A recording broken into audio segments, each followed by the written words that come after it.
All right, so no surprise, of course, after the last two seasons that Real Madrid have had, that frustration has definitely been the word that is absolutely haunting that dressing room. Both of you have been in dressing rooms before, especially during difficult times for your clubs.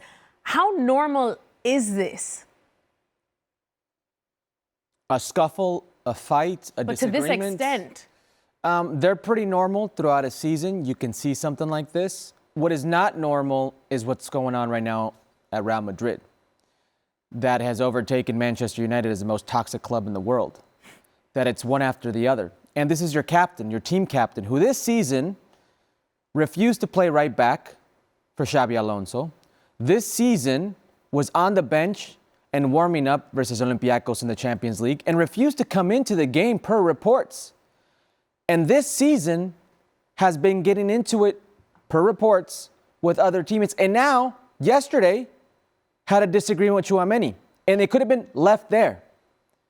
But they came back today, and he was still heated enough where, per reports, challenge after challenge, it was still going on. And it leads into the dressing room. And while he may say, and I would say this too if I got the crap beat out of me, that nothing happened, per reports, and at big clubs, at every single club, you have people who leak things. You have moles. You have players who leak 11s. You have the staff who leak things, attitude problems within players or in the organization. These things will get out. And at a club like Real Madrid, it's going to get out. And per reports, there was a coming together.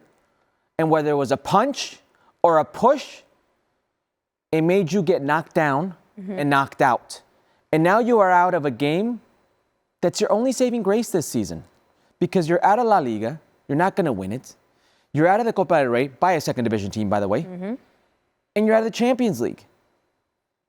This is what you have to play for, to ruin Barcelona's day, to not allow them for the first time in La Liga history to be crowned on your field in front of your people. And this is the way it's imploding for the rest of the world. I've not even mentioned Mbappe or Vinny. I've not even mentioned Jude. I've not mentioned Xabi Alonso, Arbeloa. I've not mentioned the slew of problems. Dani Carvajal, Arda Güler. Like, this is just Valverde this week. It's a mess. Do these things happen? Absolutely. Do they happen like this? Not like this. Yeah, Shaka, this just feels like next level. Even though what Herc is saying is right, we've seen the toxicity grow at Real Madrid. We know exactly the egos in that dressing room, but this feels next level. It really does. I mean, it's a week that Real Madrid could do without and are quick to move beyond. But to Herc's point, it could get even worse come the end of the weekend. And that's an issue.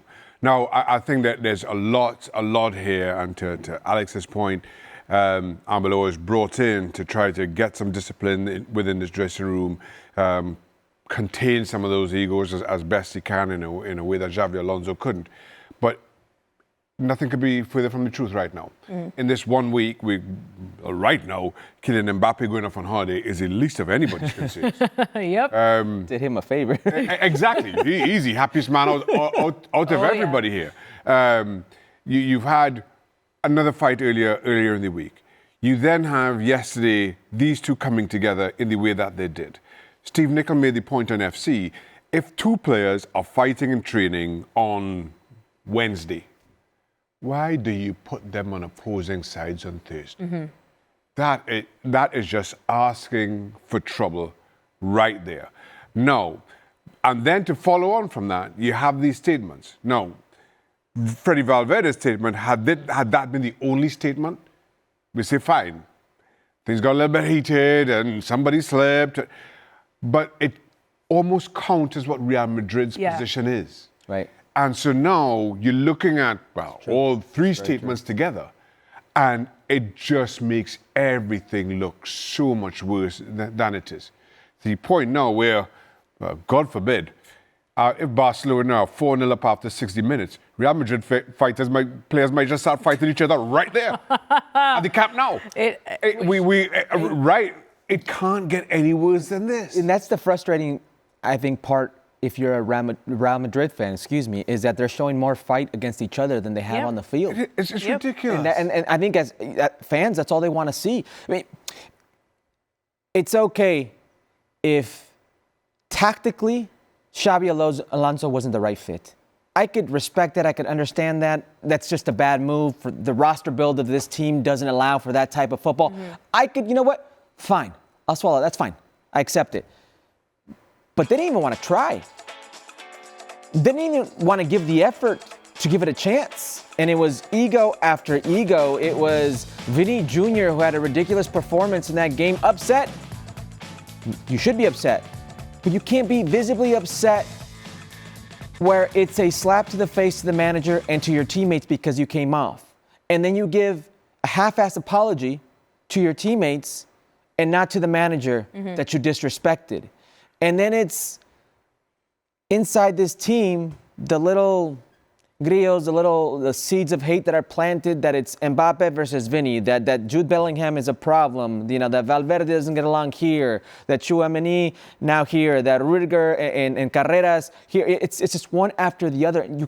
You can't have that. I think that's what frustrates fans the most. Yeah. It's like, we want to see the fight, but we want to see it on the field. And you've been doing the fight everywhere else.